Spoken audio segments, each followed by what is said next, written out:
അപ്പോൾ നമ്മുടെ ചോദ്യം ഇതാണ്: 8 പന്തുകളുടെയോ 10 കളിപ്പാട്ടങ്ങളുടെയോ വില 20 രൂപയാണെങ്കിൽ 12 പന്തുകളുടെയും 7 കളിപ്പാട്ടങ്ങളുടെയും വില എത്രയാണ്? തന്നിട്ടുള്ളത് 8 പന്തുകളുടെ വില. 8 പന്ത്, ബോൾ, അതിനെത്രയാണ്? 20 രൂപയാണ്. ഇത് പറഞ്ഞത് 8 പന്തിനും 20 രൂപയാണ്, അതുപോലെ 10 കളിപ്പാട്ടത്തിനും 20 രൂപയാണ്. കളിപ്പാട്ടം 10 ടോയ്, അതിനും എത്ര രൂപയാണ്? 20 രൂപയാണ്. ഇതിനകത്ത് നമുക്ക് ഒരു ബോളിന്റെ വില കണ്ടുപിടിക്കാം. ഒരു ബോൾ കണ്ടുപിടിക്കാൻ ആകെ വില ഡിവൈഡഡ് ബൈ എണ്ണം, 20/8, അതായത് 2 രൂപ 50 പൈസ. ഓക്കെ, ഇതാണ് ഒരു ബോളിന്റെ വില.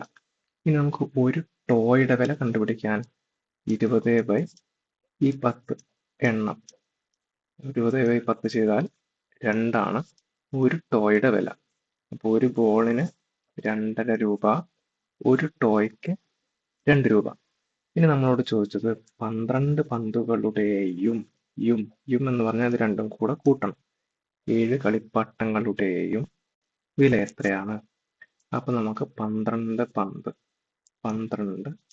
പന്ത് പ്ലസ് 7 കളിപ്പാട്ടം, 7 ടോയ്, ബി എത്രയാണ്? 2.5 ആണ്. 12 ഇൻറ്റു 2.5 പ്ലസ് 7 ഇൻറ്റു 2 ചെയ്ത് കഴിഞ്ഞാൽ എത്രയാണ് കിട്ടുക? 12 ഇൻറ്റു 2.5 24 6 30 പ്ലസ് 7 ഇൻറ്റു 2 14. അപ്പം 44 രൂപയാണ് ഇത് രണ്ടിനും കൂടെ. 12 ബോളും 7 കളിപ്പാട്ടവും വാങ്ങാൻ ആകെ എത്ര രൂപയാവും? 44 രൂപയാണ് ഉത്തരം.